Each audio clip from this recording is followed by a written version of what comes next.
Hey, you're watching Reality Check. I'm Andrea Belke here with the legendary Debbie Gibson, and we're getting a little comfortable here. How are you doing? We are. I just had to kick up my heels. So You're a judge on the new competition show America's Most Musical Family, yes. and you recently completed your 80s flashback mixtape tour. On both, you worked with some notable performers, so I think you know what I'm getting at. I'm challenging you to put your cast on blast. Ready? Okay. All right, so here's how it works. I'm gonna name some of your castmates. I want you to tell me a backstory about them, something that happened off camera, maybe off stage. You can be really honest, no holding back. Sure. You ready? Okay, so let's start with your rumored nemesis from the 80s, Tiffany. So what's a secret about her, backstage story? I don't know about secret, except, you know, we spent a lot of time at each other's buses, like just girl talking. Really about boys, because no matter how old you are, you need to talk with your girlfriends about boys. I love it. So me and Tiffany talking boys on the bus. And you're not really nemesis. You'll never know which boys. You guys get along. No! Are you kidding me? We didn't even have time to be rivals. We were like always supportive of each other. We did a crazy sci-fi movie together. We used to do some tour dates together. We did this big tour together. Girls out there, stick together. There's power in it. Back in the day when you were talking about boys, which boys were you talking about? No, we were talking about boys like this past summer. Oh, okay. And I'm not telling you boys? which ones. Oh. All right. You may know them, you may not. I'm just saying. Also on the tour, what do they rhyme with? What do they... Also on the tour, Salt-N-Pepa. What's a backstage story or secret about them?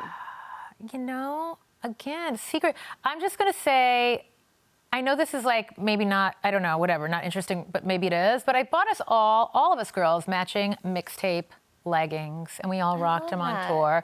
But they're fun, they're game like that. All the girls on the tour were really game like that. But they're like total pros, you know what I mean? Like, everyone's like just super chill and showing up, and then they like kind of put their vibe on, like their costumes, whatever. I will tell you this: they had crew on wardrobe crew on the road just to freshly paint the dancers' sneakers and sneakers, like graffiti up their costumes. So that's a good one. I'd be like, who put the painters outside my dressing room? I'm like dying of asphyxiation in here. That's pretty epic. That is. You know you're successful when you can bring your own spray painters on the road. All right, next up, Naughty by Nature. What's a secret about them? Well, again, secret, I'm just going to bring up a moment. You know, I don't dish dirt, I don't really have secrets. Well, we mean like a good secret. I'm just going to say something fun in general was, I'm going to say something fun. They invited my doggy wrangler to the who had the wedding? Who got married? Tretch got married, right, Heather? Yeah, so Tretch got married, invited my doggy wrangler to his wedding in New Jersey.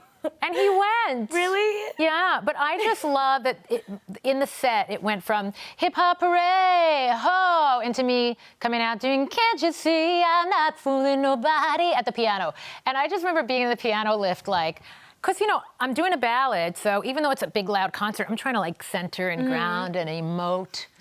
And it's like hip hop hooray, and there's like, their drawers are dropped down past their butt cheeks, whatever. And I'm just looking at them and looking at the crowd like, hey ho, like at the piano going, this is the funniest transition moment ever in a concert. It's such a like, fun, surreal time, It too. was like, so surreal, because when do I get to do that? And I get to do it 55 times. Like, it was really, really awesome. Next up, New Kids on the Block. Fun moment you can think of. Okay, two things. First of all, I did Lost in Your Eyes every night with Joey McIntyre as a duet. And I still get told, like, I was living out the fantasy of every woman in that audience. There were tears. There were, like, crocodile tears every time we did the song. And it was magical because I've done it myself for 32 years. So to share it was amazing. So that was amazing.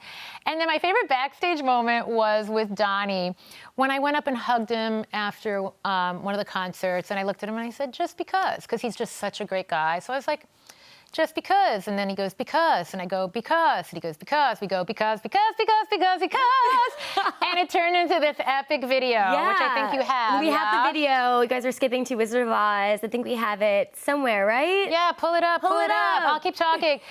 So anyway, yeah, so a lot of people really liked it. Yeah, here we go. Here it is. We got it. Yeah. Yep. Are you playing sound?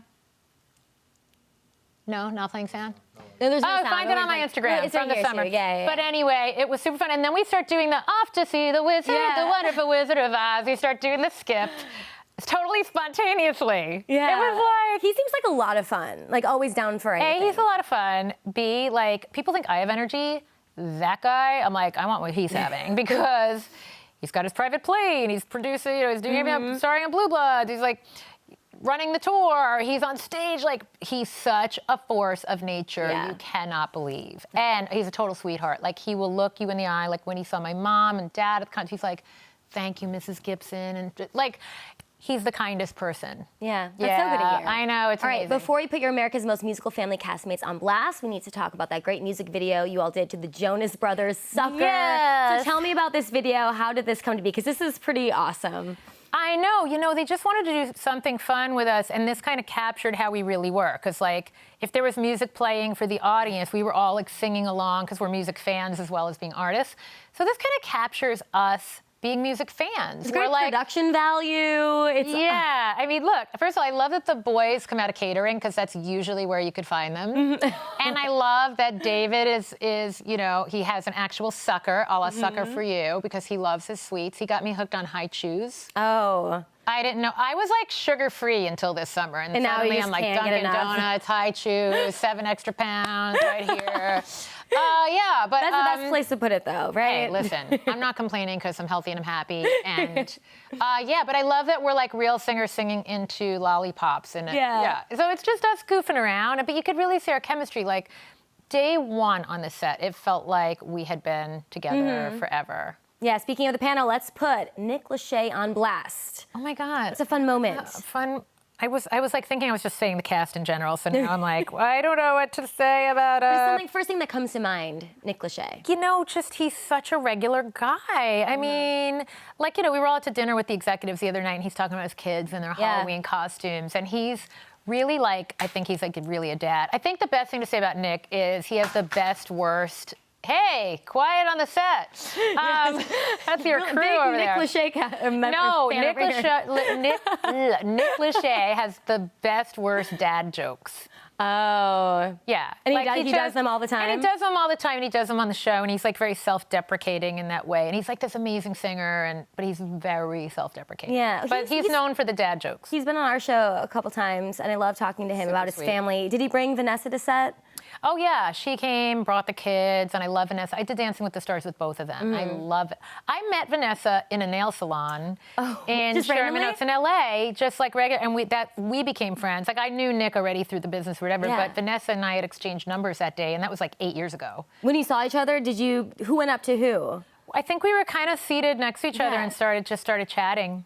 And then we exchanged numbers. So we kind of knew each other better than Nick and I knew each other, although Nick and I knew each other first. So that's kind of fun, interesting information, right? Yeah, meeting at a nail salon randomly. And she's like, oh, hey, Vanessa. Hey, I know. It kind of just happens in L.A. Yeah, that's true. Next up, David Dobrik.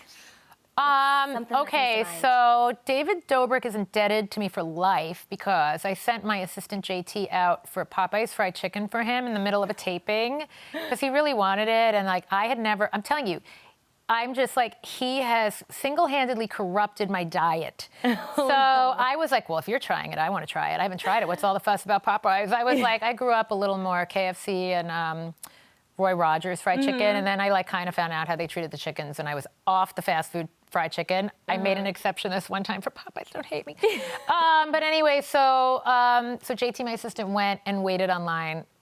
Actually, in true assistant fashion, he got in ahead of the line and got it back to us. But there were like lines out the door for this chicken. So I'm like, David Dobrik's fast food enabler. Yeah. What I'm trying to say. Lastly, your girl Ciara.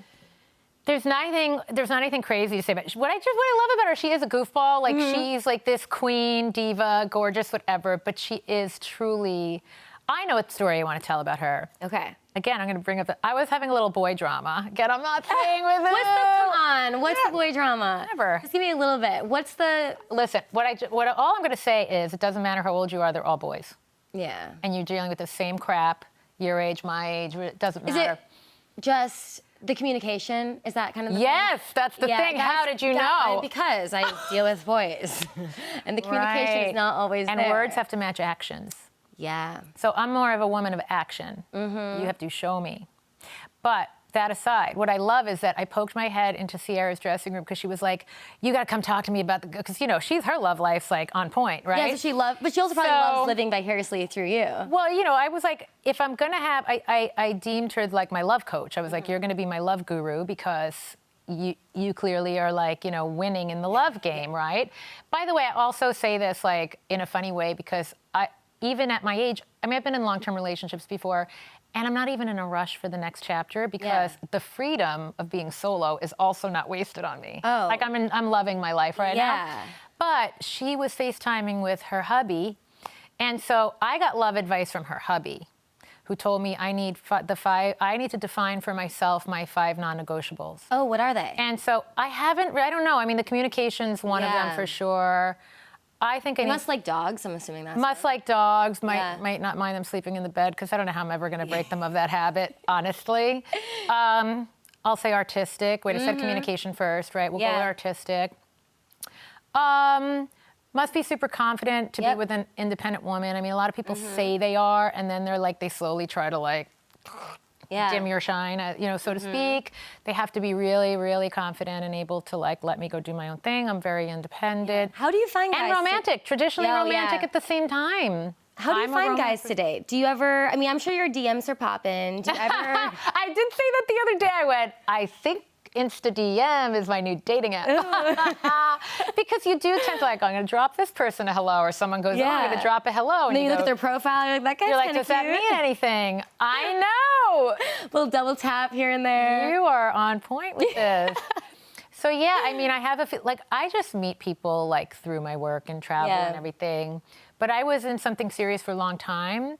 And it really has taken me a long time to be at a place where I'm like, okay, I'm ready to meet people again. Yeah.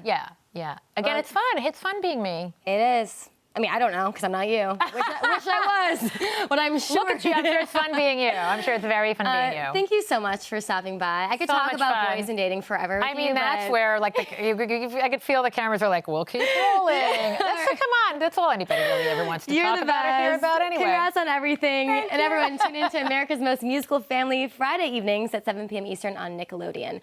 I'm Andrea Belke, and that was your reality check.